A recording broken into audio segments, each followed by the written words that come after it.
G'day, here's a small parcel of rubbed pieces of Boulder Opal, ready just to be finished off.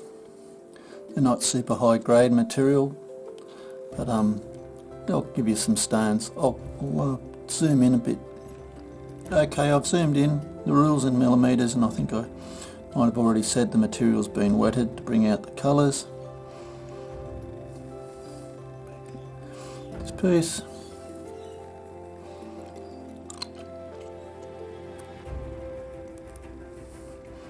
If I was cutting, I'd cut it down a fair bit.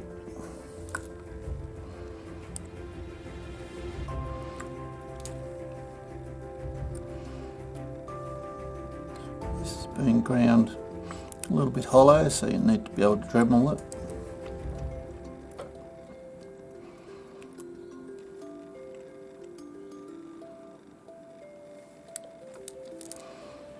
Piece of matrix type material, it's been Dremelled also. This piece has got a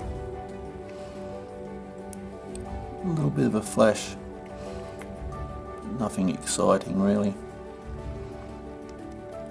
Nice stone.